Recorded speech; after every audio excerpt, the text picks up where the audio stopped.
What? This is Jason J. Lewis, the voice of Superman on Justice League Action. This is Mark Waid, writer of Superman Birthright. And you're listening to The Krypton Report. And you're listening to Krypton Report. Up in the sky, look! It's a bird! It's a plane! It's the Krypton Report! The All Things Kryptonian podcast, including Superman and Supergirl. We discuss games, movies, cartoons, TV shows, and comics. Find us on Facebook, Instagram, YouTube, and Twitter.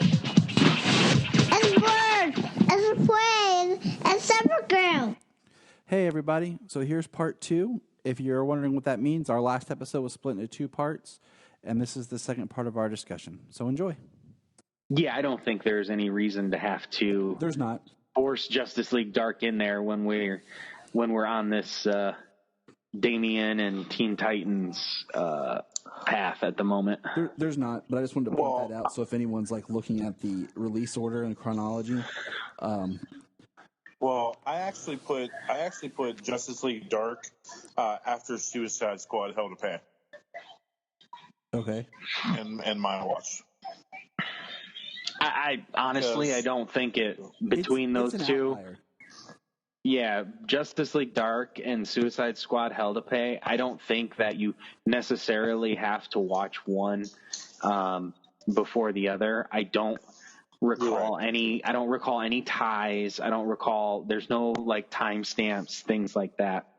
But in a watch order, having Justice League versus Teen Titans and then Teen Titans Judas Contract, especially if you watch the 3 Batman films back to back, and then the way we're discussing it, it definitely lends itself to doing, putting Teen Titans the Judas Contract next. And then, I mean, we could watch either, we could talk about Hell to Pay, or we could talk about Hell to Pay next, or we could talk about Justice League Dark. Honestly, it kind of doesn't matter with those two what order. Yeah, they're both outliers. They connect. Dark's going to connect when we get to Justice League Dark Apokolips. But Hell to Pay does have ties. But as long as you watch it before another film, we're good. And we'll get there. So, Teen Titans, 2017 Teen Titans The Judas Contract. In the original story, we had Cyborg. And in this film, we have, we have Blue Beetle playing the Cyborg role. And, this is an adaptation in continuity. I think this is the first one that actually uses a story in the title. As far as Thrones of Atlantis did, if you want to look at it. They've all been sort of an adaptation. There's, War is an adaptation of the beginning of the Justice League New 52. Son of Batman is an adaptation of Batman and Son. Throne of Atlantis speaks for itself. Batman versus Robin is pulling in the Court of Owls. But it's not really an adaptation, because there's a lot of original in there too. But this is the first time they've adapted a very well-known story that's not more recent. But this is the pinnacle, because in the comics, this story is around the time that Nightwing first emerged, or was the first Nightwing. Dick Grayson. It was the first Nightwing story. So this has a huge pinnacle in the Teen Titans run. We do get, what I like is this film, opens up with a flashback of Dick Grayson as Robin. We have Kid Flash, Bumblebee, and Speedy, who never come back. We never get Bumblebee again. We never get Speedy. We never get Kid Flash. Yeah, and the huge problem with it, is it starts with 5 years ago, which would put it to when the Justice League first happened. We would put it back to War. No, I think it's 5 years before War. Which would put the Teen Titans existed before the Justice League, and in Justice League War, Batman said to Flash, I followed your work, but they've never met before, and Batman, has Robin and Damian. No. And Flash has Wally West as his nephew. Like, they would have met before when the Titans were created. And this is where so it creates a huge continuity area. That's where I started pointing out that 5 years in war, because it's a line of dialogue in war, okay? And here it's a timestamp. And that's why I said that 5 years is kind of going to play with us in putting the timing of all this together, because it comes up again. Well, I have a theory that I'm going to drop on you at the end of this whole run through. Cool. And I hope you agree with me. Sounds good. And in this flashback is where Corey falls to Earth and comes to Earth, and Robin is completely smitten with her. I like that Corey is taller than Dick. Even when he's grown up, she's still taller than him. We learn that she learns languages by kissing. And it's a really funny scene, because then they're like, Kid Flash and Speedy are like, I know French, I know a little Spanish. Like, you want to learn that? Yeah. Was it a year or a semester of high school French or whatever? Yeah. So in this film, okay, Nightwing. This is what's interesting. Nightwing has his New 52 suit. So much like how we talked about how this was birthed out of the New 52, it's the black suit with the red, compared to how earlier in Bad Blood and in Batman vs. Robin and in Son of Batman. All previous incarnations. It's the older Nightwing with just the blue symbol. But in here we actually have more of the New 52 suit, which is just an interesting placement. Beast Boy is addicted to social media, and we do get Slade's return, and we get a line of dialogue about Brother Blood using a Lazarus pit to bring Slade back, because Slade was killed previously by Damian in Batman, Son of Batman, Batman and Son. Well, more or less, he was left for dead during their fight. He got put down by a steaming pipe of Lazarus, and he was kind of just left there. And as the place was collapsing, they just left him there for dead.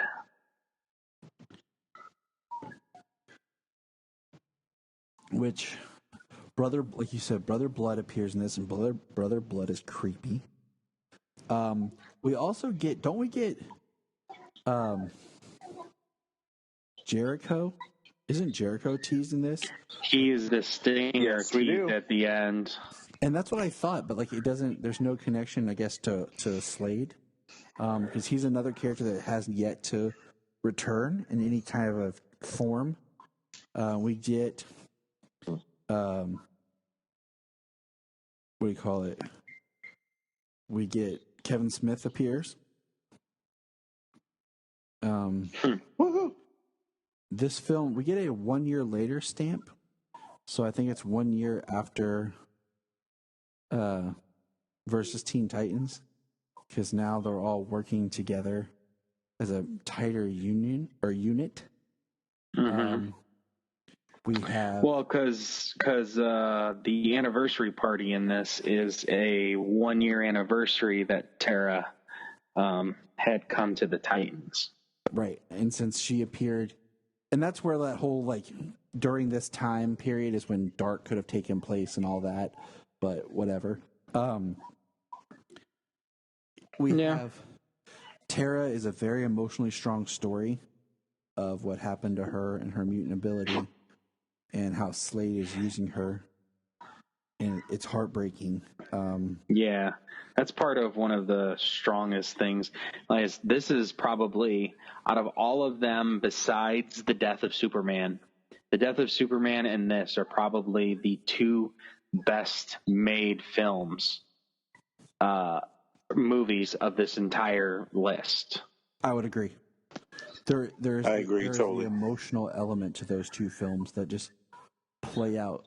Tara was voiced by Christina Ricci in this, which was I did not know that. Which was awesome. And the other thing is, this film ends with the tease of Wonder Girl, which I think is the Donna Troy, but with the dark hair, that's what I believe. And was the outfit black with like sparkles? No, it was red. It was the red jumpsuit. Oh, it was red, but she had the black hair. So Donna Troy. That's definitely Donna Troy. And she's a character that's teased at this that's never popped up again. Much like in our upcoming soon, we'll mention, like we said about Batgirl, where she was teased at the end of Bad Blood, and there are certain characters like that we know there's jumps in story because she's teased in the end of Bad Blood, and then she shows up in Hush like she's been working with the team for a while. Much like some of the other characters that we're going to get to here shortly.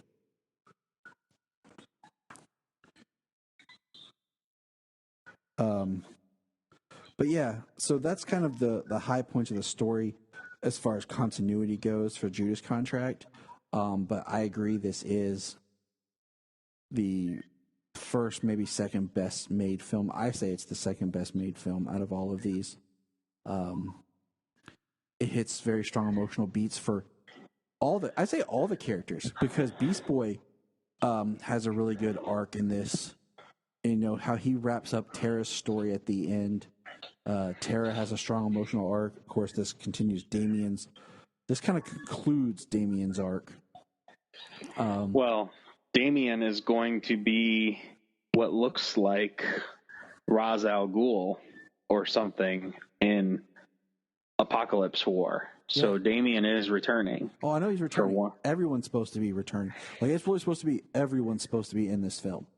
Right. That we're getting. I wonder if they're gonna bring in like a Speedy and a Kid Flash. This is why we're in here. That's why we're pointing out this stuff. Like, will Donna Troy make an appearance? Like, right. Well, so before we get all the way to the very end, Apokolips War, people seem to be reporting like it's the last one.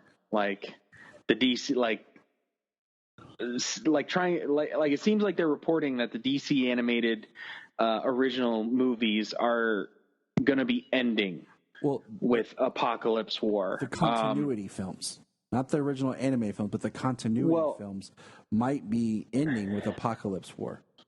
Well, are they ending, or is this just the animated universe's Infinity War Endgame, where it's a culmination of what they begun with Darkseid War, but they will continue making these movies and continue just another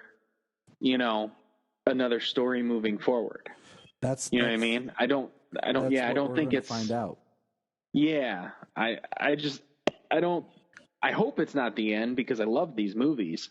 And we still have Superman, Man of Tomorrow, due out later this year. And that's but we don't know anything. We don't know anything about that or Batman: Death in the Family. The show. Yeah.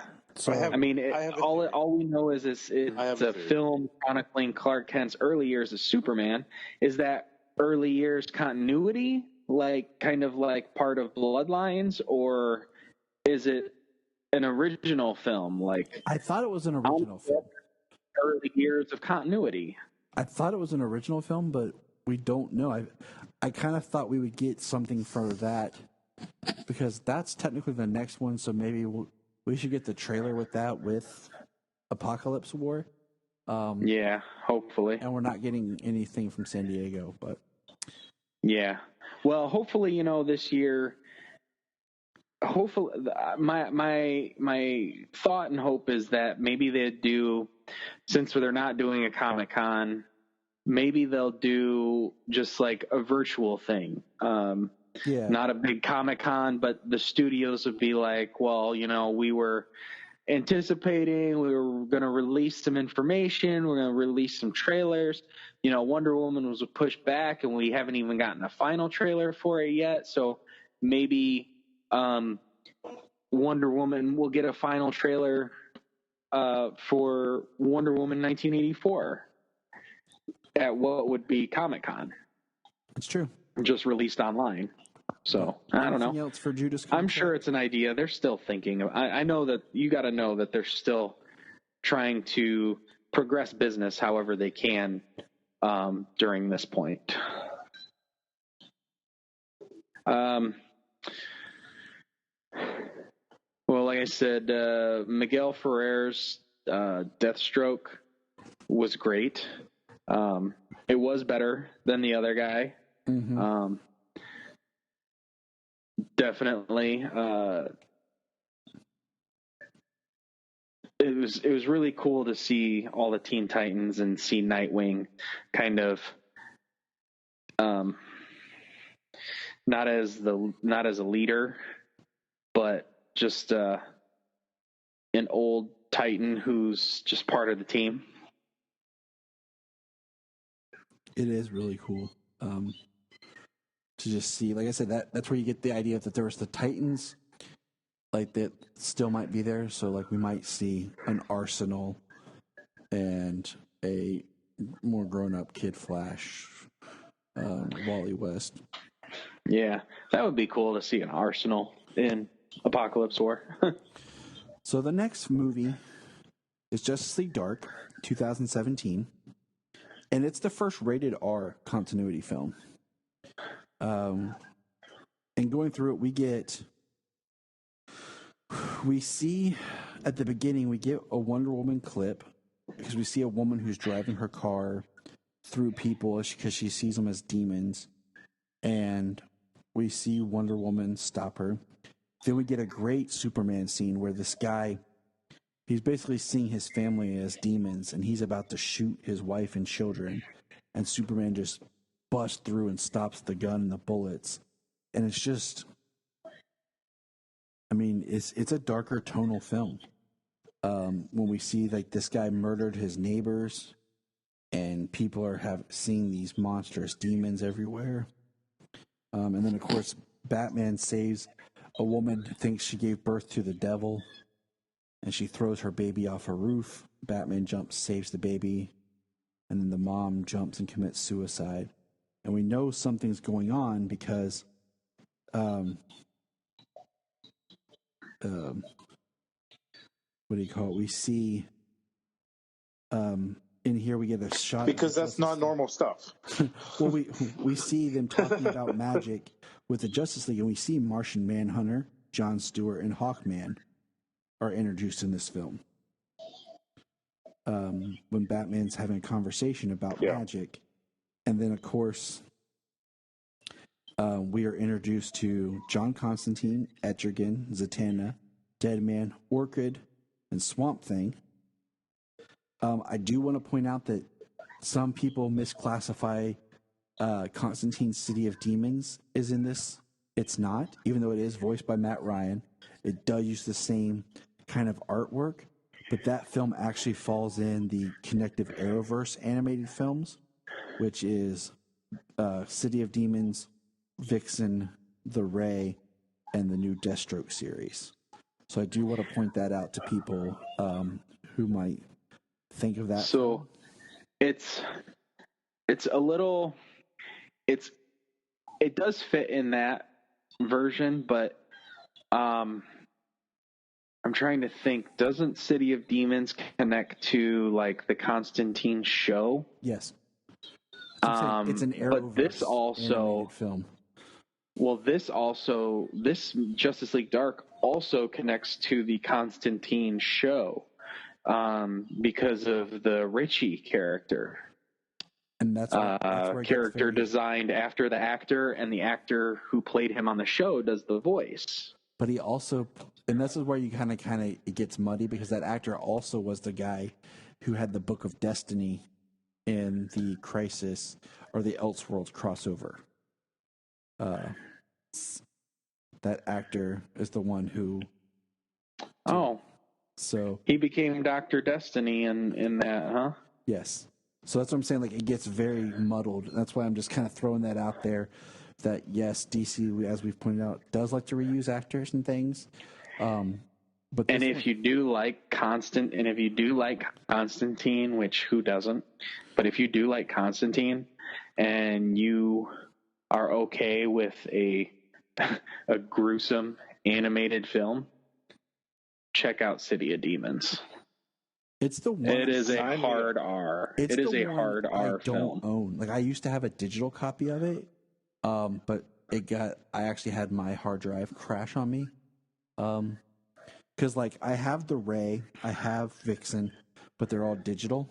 They're on my hard drive.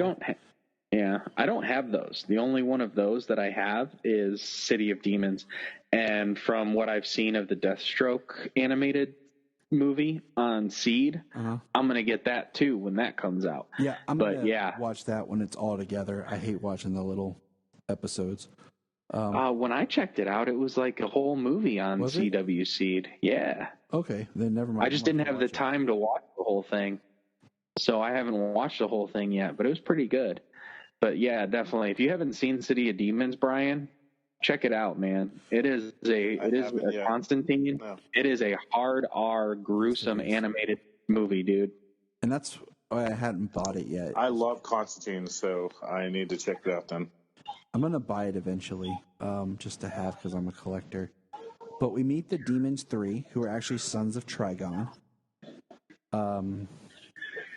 We get a great story in this. Like we expand on Etrigan and Jason and Deadman, and I love all these characters. And I'm actually kind of bummed that we didn't get a sequel to this before Apokolips War. Because I really feel like it should have just been like Justice League Apokolips War, because it's all inclusive. I know the dark factor is going to play a big deal with that film, but I kind of wish we would have gotten a Justice League Dark film sequel before that, because I would have liked to have seen these. I agree.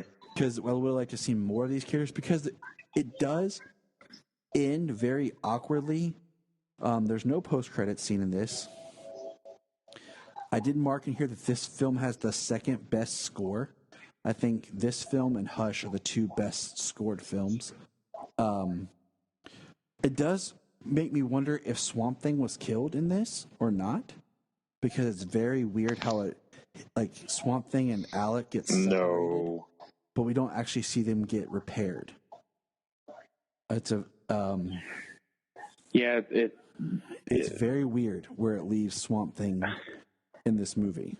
Yeah, Destiny kind of like rips Alec out of the green, and I don't know what happens to Alec, but then the green seems to retreat back into the earth, and that's kind of just where they leave it. And right before that, Swamp Thing had a pretty awesome scene where he was kicking the crap out of Destiny. You did mention Batman is active in this film. Like he plays a role as kind of like the everyman in this movie as he interacts with Constantine and crew. Zatanna does get invited to be a member of the Justice League to serve as their magic person, their magic liaison, and Jason Blood and Etrigan play a huge role in this, and they kind of have a dying scene. Jason Blood is buried, and Etrigan returns to his hell land. But there's not a whole lot in Justice League Dark that plays into the overall story until we get the new film. So we'll probably revisit some things from this film when we get to the new film. But any other quick comments on Justice League Dark? I want more Swamp Thing. I do too. Yes. Constantine's really good. I like that they really do the fact that John and Swamp Thing are very contentious towards each other.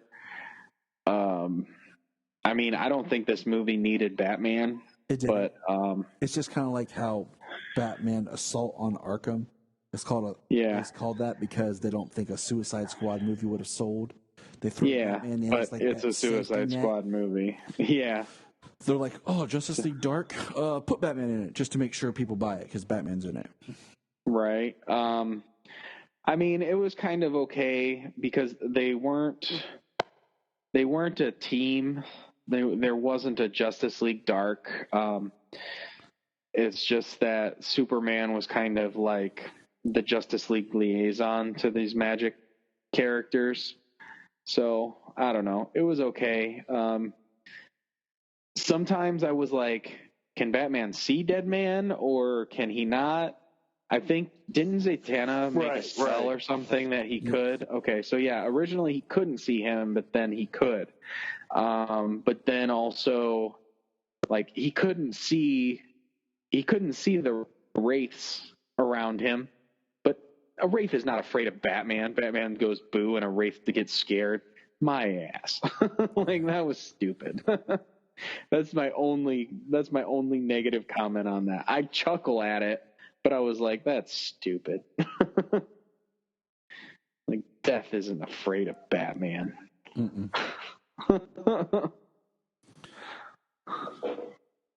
But yeah, I mean, the biggest thing to pull from this is, like I said, we get the Martian Manhunter, Hawkman, Jon Stewart, playing into the overall continuity in this film. Yeah, this is where we get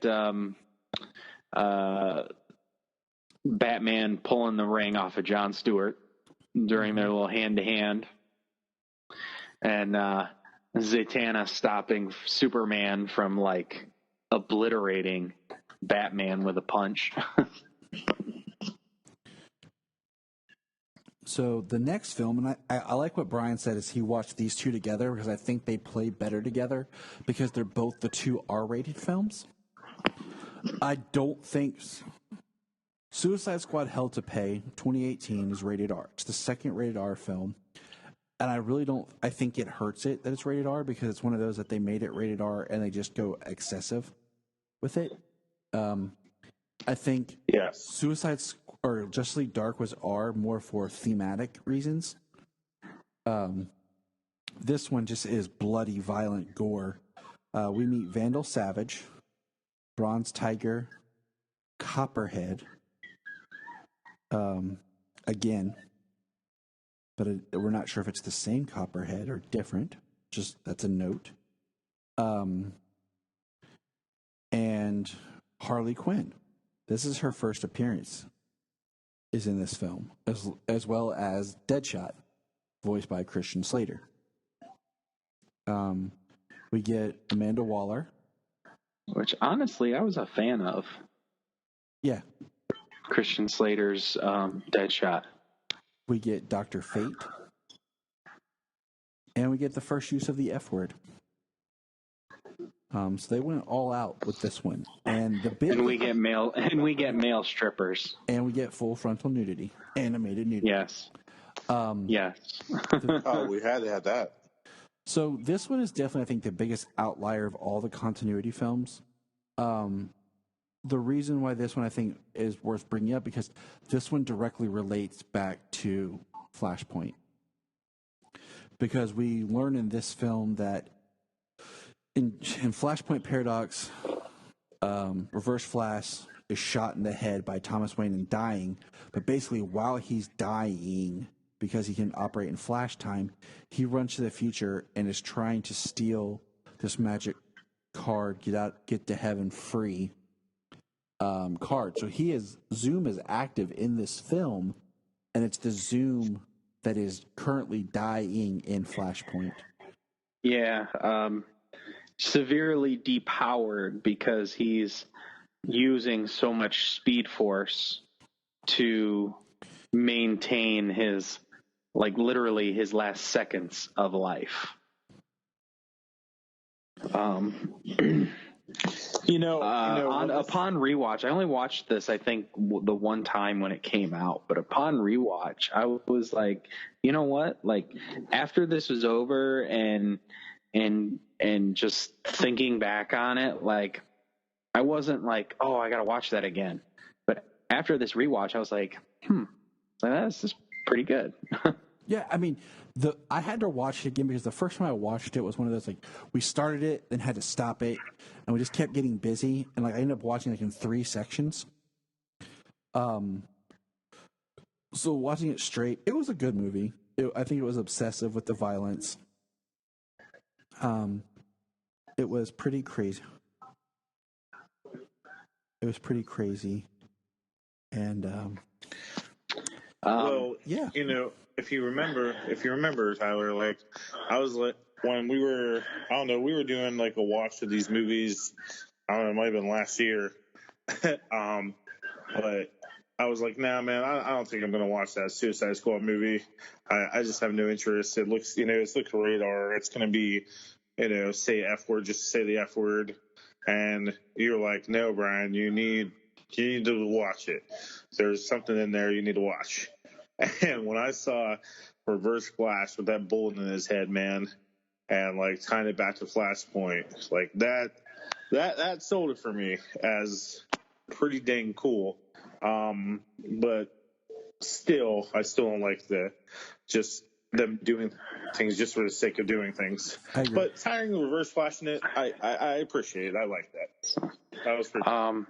That was really cool. I like tying Reverse Flash into it. That was awesome to reach all the way back. I liked Christian Slater as Deadshot. Harley Quinn was different in this, but she was funny. She was kind of like the random Harley Quinn we almost see in the show, to a degree. What was up with the jean shorts, right? Can we all agree Right. that was stupid and made no sense? Yeah, but like her, what was it? Chicken nuggets and something. Her comments. It was She had some great her lines. time at the male strip club. Like When she's like, me likey. That's like my yeah, like she was different. It kind of was like, you know what? Like you could see Harley being that way in these situations. You know what I mean? Not just like the over the top cartoon that we expect Harley to be. You know what I mean? Or the way or the way that Margot Robbie plays her, She was written different. She was just written differently and it was good. I mean the design was with the jean shorts and that, but the rest still. of Harley I didn't mind, but the jean shorts made no sense. Yeah. And then I did put my notes that we meet Waller in this, and then at the end of this film, Harley leaves with Waller because both of those characters show up again in Hush. Waller, and we'll get to Hush, but because I was trying to remember, like it's the same voice actress carrying over, so it is the same Harley, but it's a completely different Harley in a sense that we meet as far as aesthetically in Hush. But we got Vanessa Williams was Amanda Waller, and it was kind of funny too because Deadshot says something about Amanda Waller being more self-conscious or whatever because of the weight she lost. So she used to be the big heavy set Waller, and now she's the thin Waller like we saw that we know and see. I liked Bronze Tiger in this movie. I like Bronze Tiger too, and that's why I like how this movie ends with Bronze Tiger getting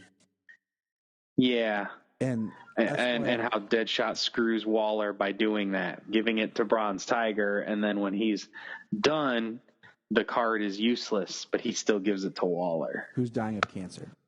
Yeah, I like that. That's straight up a Suicide Squad Deadshot move. Yeah, definitely. All right. No post credit scenes here. We haven't had a post credit scene in a while. So let's move on to the big one. Well, we didn't really mention though that Vandal Savage is the villain in this movie. Oh, I mentioned Vandal Savage is. Did you? Yeah. Oh, okay. And he's just kind of like him, Dr. Fate. They kind of play these one and done type things in this movie. Yeah. They're open threads in a lot of ways. So I was confused though on, and that's why I had to watch it again. I was confused though on the Vandal Savage thing. You know, him being an immortal, but yet he could still be killed. Right, and he wanted the card, so when he finally gets killed, he won't go to hell. I like it more that it was like his daughter, like that she played the role, you know, more than him. Like I wish they would just focus more on his daughter, because that was a cool kind of character to use, and something kind of new. But the next film, so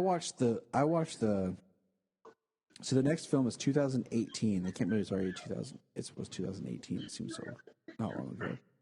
Death of Superman, Right. Which we learned. So we could talk about this movie forever, but I'm gonna try to hit the high points. We already did a review on this back in 2018. It's Superman centered of the continuity. We meet Dan Turpin and Maggie Sawyer and Bippo. We learn that Intergang is using Mother Box and apocalyptic technology.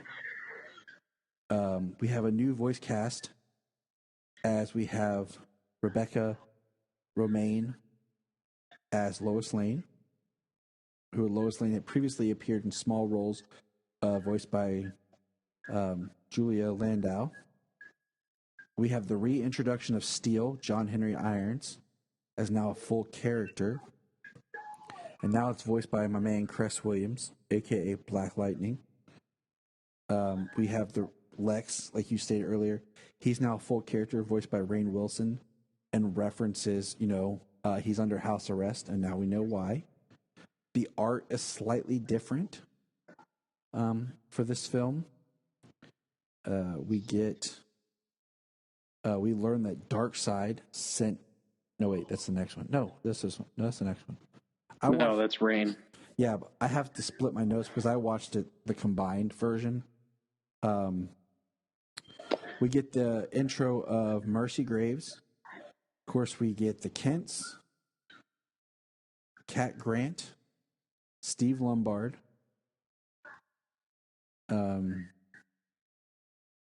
and we get Doomsday, of course, is the main villain. We see Hawkman. We get Nathan Fillion, Hal Jordan back in this film. And this is my favorite. Like with the emotional punch, I hate that it's a Death of Superman story, but it just really is a great characterization of Superman, Clark, and the Lois angle, because we do get the great line that Wonder Woman says, they reference that they did date and that it didn't work out.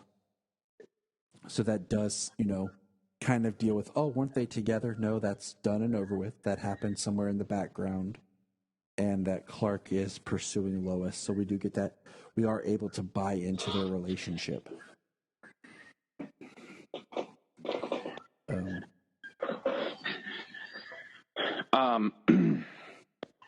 Yeah, it's a good story. It's a strong personal story in this movie. The relationship, the past relationship he had with Wonder Woman.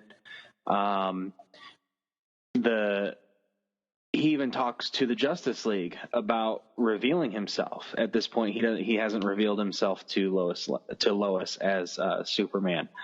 So they have a nice interaction. Barry's getting married to Iris, who we've never met. Yep, who we've never met.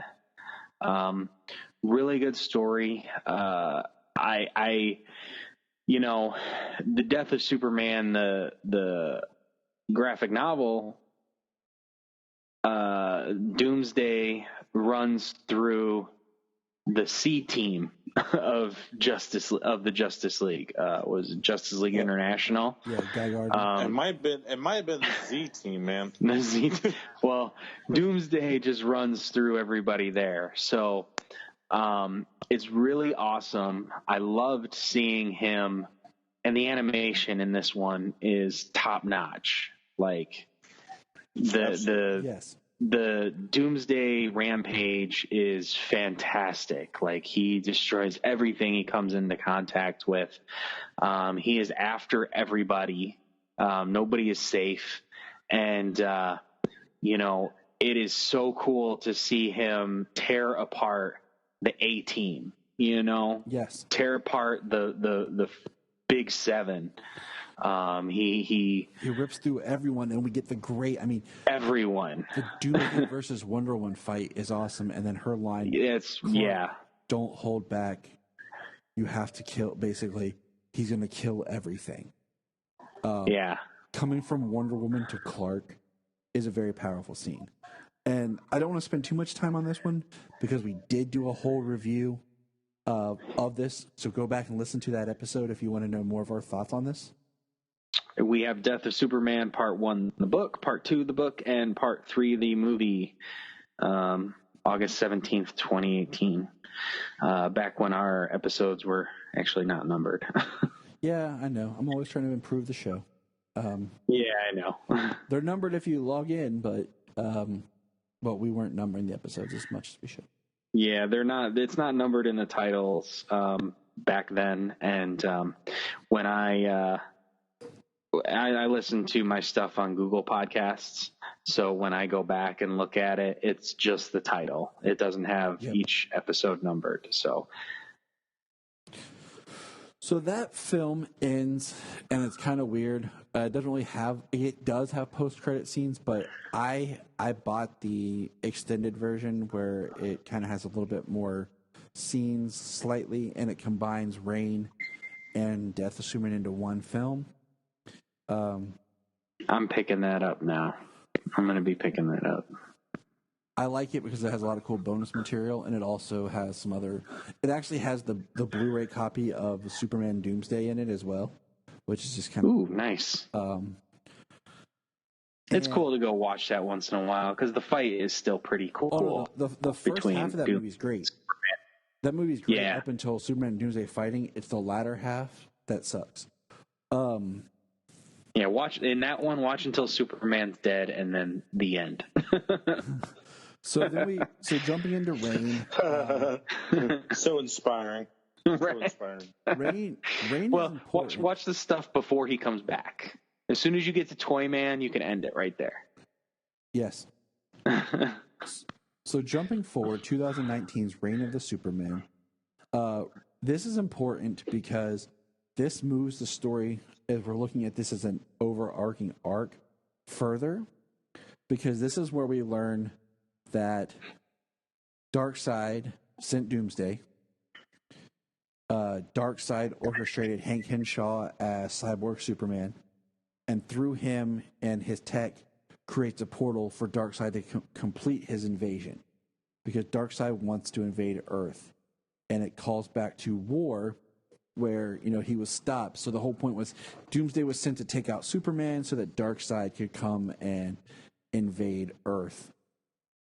The entire Justice League is removed from the table, and what's left is Steel, Superboy, Lex Luthor, trying to pull the Justice League back. I love this version of Superboy. I think it's a great amalgam Superboy of the current Connor Kent, the New 52 style of suit, and the original Superboy that premiered during the Death of Superman. I love Steel as a character because I feel like he represents what Superman stands for, and we didn't bring him up too much in our last podcast, but he's like the ideology of the ideals of being inspired and actually doing something good for people that Superman stands for. I wish that in the film Man of Steel they had teased John Henry Irons, like if Superman had just saved a black construction worker. And we could have we all could have been like, oh. Yeah, right. Maybe we'll get that in Man of Steel 2, when we're like 65. In 2070. I just think he's a great character that you could easily incorporate, and he's actually a character that I hope to see appear on the upcoming Lois and Clark TV series, or Superman and Lois. That would be cool. Because he's part of the super family that hasn't appeared yet, and he's a very easy character to bring into things. Well, isn't I mean, so the budget for a practical suit would be one thing.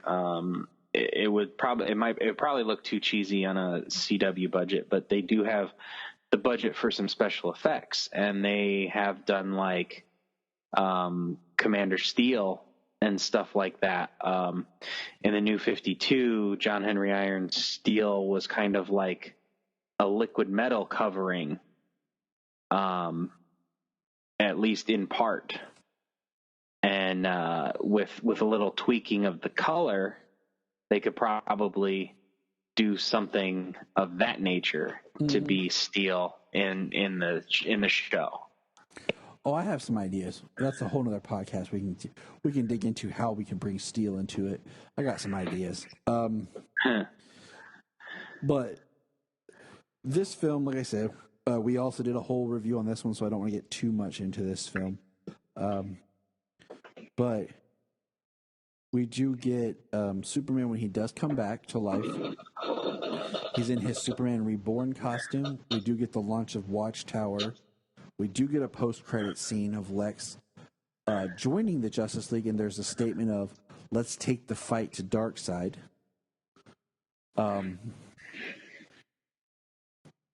And which is basically where Superman has taken this whole thing incredibly personal.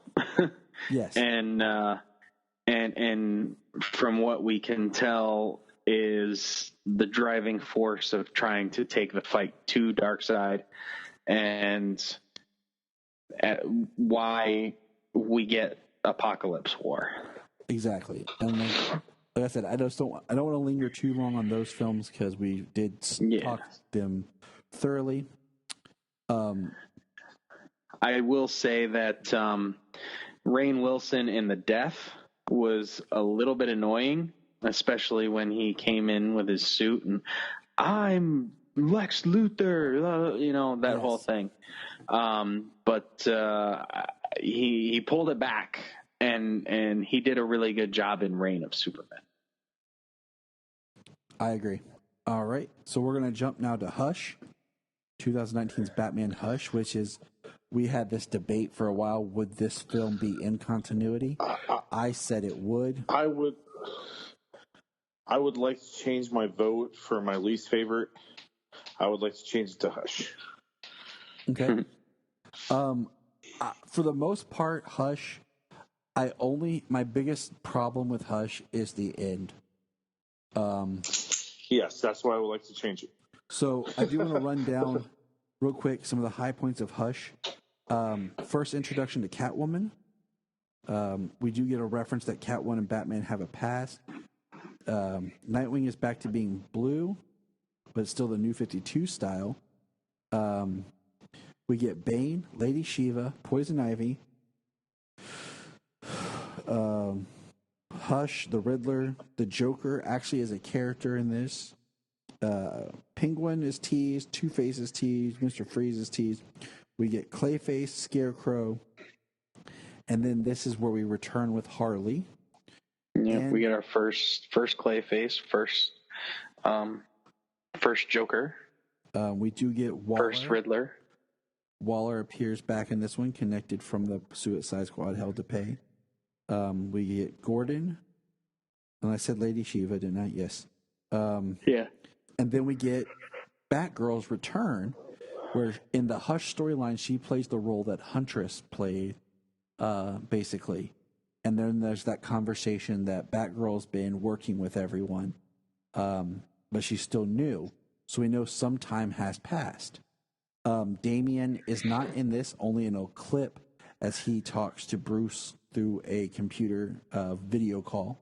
So there is that connective tissue of that of Dan. And mostly about his sexual relationship with Catwoman. The trollop. Yeah. The 13-year-old talking to his father about his sexual relationship with Catwoman. He says, if there's some carnal thing that she fulfills in you, father, Right. make sure you cover your drink. Yeah. But, you know, so, and then in this film, we get Batman in his more reborn-esque costume, because his reborn costume had the purple and the different bat, but this costume, we get back to more classic Batman. We get the trunks. We get more of nice blue costume after it's the incident that, you know, spawns the whole thing.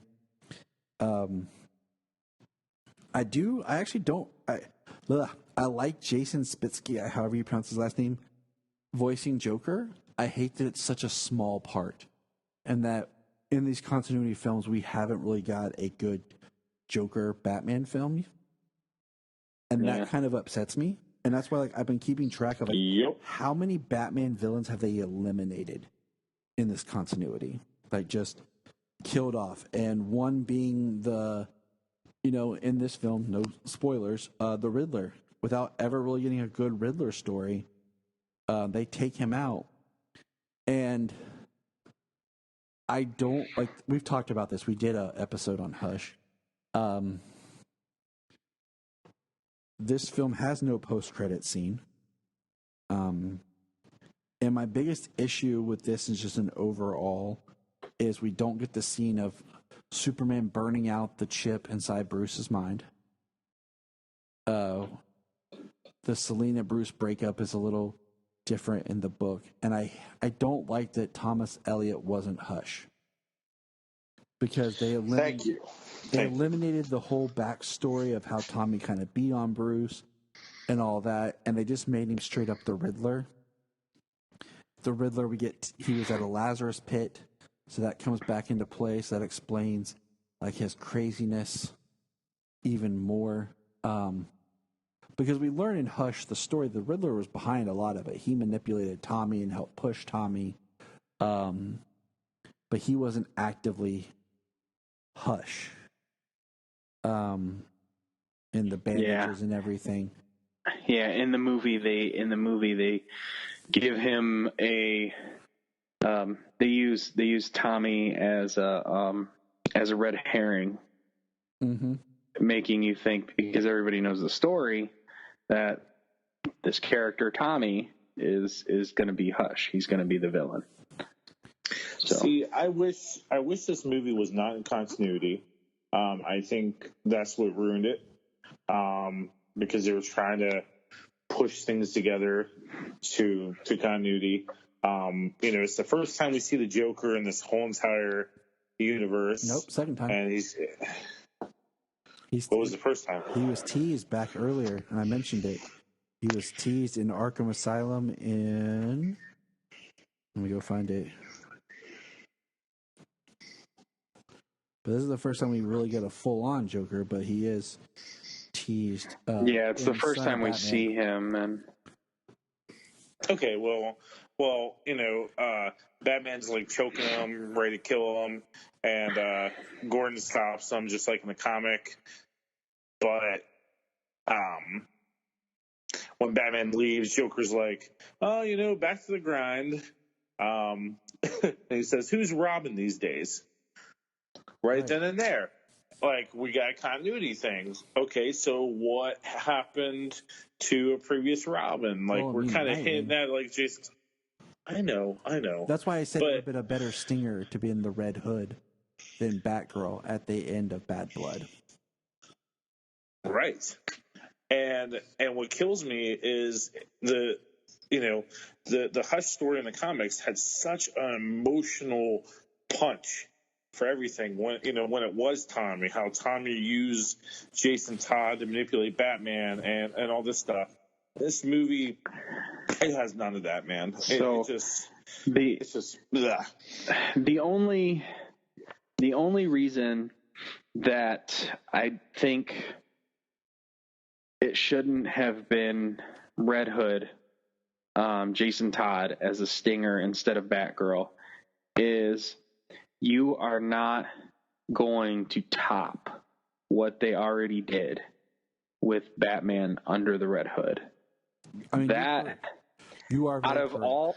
You're right. You're right. Out of all of these movies that the DC animated movies have made, all of them, not just these in continuity ones we're talking about, all of them, Under the Red Hood is the best. Yes. Death of Superman is my favorite of the majority of these movies, but if it's going to be put on Death of Superman or Red Hood, I don't know what to do, but I might go with Red Hood because it is such a good movie. It is. It also, I mean, I would have liked, or even they did a post-credit scene with the Red Hood. It is fantastic. Just because of how his story ties with Talia. Could have been interesting. But we get a Lex Luthor scene in Hush where he says, I am part of the team now. So that does prove like where it takes place after Death of Superman, because Superman is wearing the reborn costume again. And it is. Mm-hmm. And the Lois Lane scenes are Rebecca Romaine. So that carries over. So moving on, we got one more to go. This is a long podcast. Yeah, it is. 2019's Wonder Woman Bloodlines. This is the first solo Wonder Woman film since the original Wonder Woman came out. It was originally supposed to be kind of timed with the movie because the movie was supposed to come out in November of last year. Then they pushed it. But this is where the movie, why I said that this one has to be watched, because it starts off and says 5 years ago. And it shows Steve Trevor flying and the portal open and parademons come out. So does that set the precedence of this whole animated universe is 5 years? Because that's when Darkseid was first like scattering Earths, sending people to like go to so with that 5-year timestamp that we get put on there, it is confusing. Once again, that's why I kept pointing it out. Because that's 5 years ago from when? The current time? Because this movie, and this is why this one's my least favorite, is we're 17 minutes into this movie when we get the title card. This movie would have benefited if it would have started with the Wonder Woman battle in modern day, then had a cutback scene, flashback of her, because it moves so quick from Steve crashing to her leaving with Steve, to her with the doctor, to her trying to make friends with Vanessa. To her changing her outfit from the classic Wonder Woman to the New 52 Wonder Woman. Yeah. And then we get the title card. Right. Like, all that would have worked better had it been edited in throughout the movie as flashback scenes. And all that seems to be before Justice League War. Yeah, because when she walks out and Steve is there, and she walks up to Vanessa and Dr. Kapitalis and says, I'm going to be meeting the president, which is alluded to in War when she's going to meet the president. So it's right before War. That scene is, because they say she's already been doing missions. They've given her the name Wonder Woman. So how long was she there with Vanessa and Dr. Kapitalis? It's very muddy on the timeline because Vanessa ages some, but she can't age too much. Like, Wonder Woman couldn't have been there too long because there's all this other stuff that has to take place. If at the beginning of the film it's 5 years ago that she left Paradise Island, and that Darkseid first tried to invade Earth, so it's not 5 years ago back to War, it's before War. Isn't there something in the recent comics in continuity where they said that Wonder Woman came before Superman as the first public superhero. Did they do that? But we're looking at the continuity of these films. I know, but like, I take it as well when you look at war though. Excuse me. When you look at war though, like Batman is like an urban legend type character. Green Lantern's not really known. Superman is known, but he's kind of like untrusted kind of a deal. And Wonder Woman's first emerging to the public, and people are rejecting her because we have those protesters. Yeah.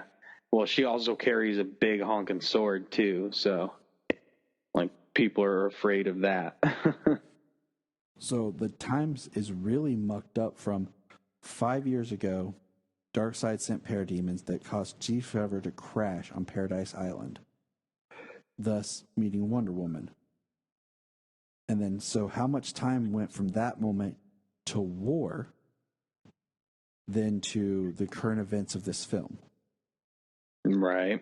And that's why I say, like, it's really and then like from the title card, does it jump ahead 5 years to the present day after Reign of Superman and Batman Hush? So the rest of the film is present day. It's like the present day. Like, you could look at it as, while Hush was going on because Wonder Woman's not in it, this is what she's up to. In this, we have Steve Trevor now cast as Jeffrey Donovan. And it just, like I said, the pace of this movie is off because of that. I think it would have worked better if they were like flashback scenes. We didn't really have the timestamp of the 5 years. We just would have saw that parademons were coming to Earth before preparing for Darkseid's invasion. It would have, if they just would have cut up in flashbacks, it would have made us, because, you know, when you do flashback scenes in a story like that, we as the audience fill in the gaps on a lot of stuff. So we wouldn't be trying to look for, okay, if they're showing us all this flashback as one giant scene, okay, then why is there never been any reference or anything to these characters, Vanessa specifically, later on?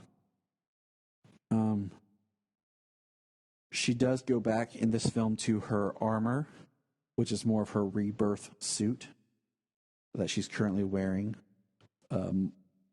We do get a full-on, I mean, this is a full-on Wonder Woman film, as Dr. Poison, Dr. Cyber, Giganta, Cheetah, Silver Swan, Medusa, and Veronica Cale are all present in this movie. And Ferdinand. We get like a whole lineup of Wonder Woman villains. I mean, we're only missing the Greek gods. Yeah, I mean, yeah, we're missing Ares. That's it, like, right? Like, Ares, Hades, whoever else. The art is slightly different for Wonder Woman in this. I sent you guys that picture, it shows Wonder Woman from this film, Wonder Woman from Death of Superman, and then Wonder Woman from War. And there's more consistency with this one. Her face is drawn different. Even though it is still the continuity, there is changing in the art. And I just feel like this movie is just off because it tries to give us the origin of this Wonder Woman that we really didn't need. It would have worked better, like I said, in flashback, because the whole point of this is she makes it back to Themyscira. We do have a mid-credit scene in this where Wonder Woman breaks in and basically proves that Veronica Cale was behind it the whole time, and that it was because of her that Dr. Kapitalis died, because she killed Dr. Kapitalis and really helped push Vanessa into being Silver Swan. And like I said, this is the only real true solo movie of the whole thing, because none of the other heroes show up in this movie. We do get a line. Right. We do get a line from Steve Trevor about how she was tied up with Superman for a while, and how she states that she's not anymore. So it kind of opens up Steve to being like, oh, all right. Right. Yeah, I mean, there's a lot of people in this movie. It does get muddled up somewhere when it comes to the time. It's not really. I don't really think it gets muddled up having all of these characters in there, because there's a lot of beats, with this movie. It's definitely the timeline that muddles this movie up. The time before the credit scene, the time after, like where does it fit? How long does it take? So we get this origin story that basically, is not really an origin story, except for the fact that she leaves the island with Steve because of the invasion. I mean, that's the only difference. I mean, we don't get anything of her, growing up. We don't get anything of how she was then. So it's not really that important at the beginning. But we get that extra long cold opening, that 17-minute cold opening before we get the title sequence. And then it just jumps ahead without any real sense of time when this takes place, except for the fact that she's not with Superman anymore. Mm-hmm. So, we know that this takes place after the death of Superman. Having all of the villains, it's kind of like the idea that James Wan had with Aquaman, like we don't know if we're going to get to be able to make another Wonder Woman movie in this continuity. Right. So let's get everybody we can and use them. And I don't think that they're the reason that this movie has any problems. It's literally the timeline. That's mainly it. It's the timeline and that cold opening. Like if you skip that first 17 minutes and just watch it from after the credits, like it works better and it doesn't have as many problems. And like I said, if you would just go in and edit and put that opening stuff later in the film, as flashback sequences would work better. And then go ahead. No, go ahead. And that's my problem with this movie. That's why it's my least favorite.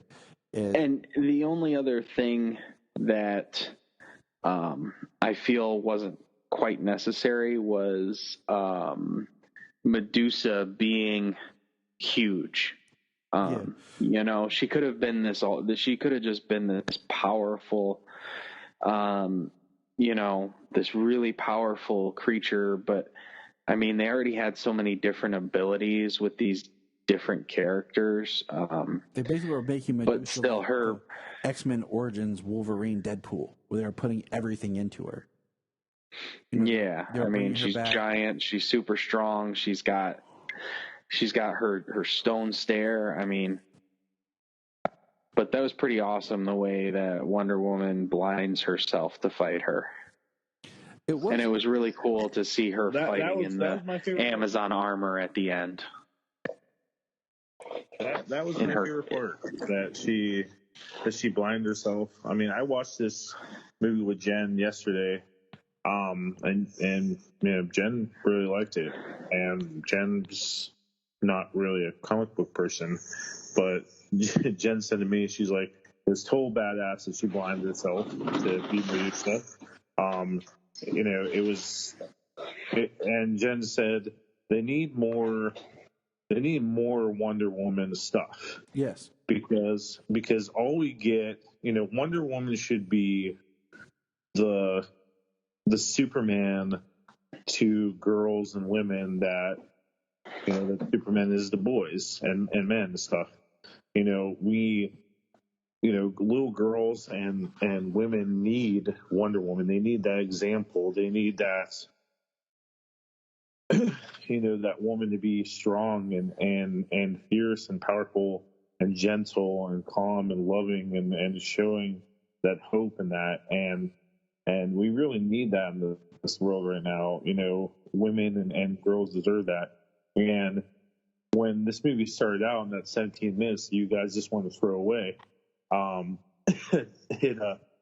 We saw Wonder Woman, interacting with Vanessa, and Wonder Woman knowing that, like, trying to be your friend and trying to learn about, human culture and share something with this girl, and Right. I'm like, yeah, I know your mom's too much. My mom. I'm not saying throw it away. I'm saying it was so quickly done that it felt like there needed to be more substance. I'm just saying. I know. You need to take those same scenes are great, but you re-edit those films later in the movie as flashbacks as why she cares about Vanessa, what she's going, will make them more impactful than just rushing through these quick bullet point scenes to get me to the story that we're currently in the modern timeline. That's why I have a problem with it. Is because even when she fights her mom, there's no weight to it because we literally just met her and her mom. Well, that's why I hated this version of Hush. There's no weight to it.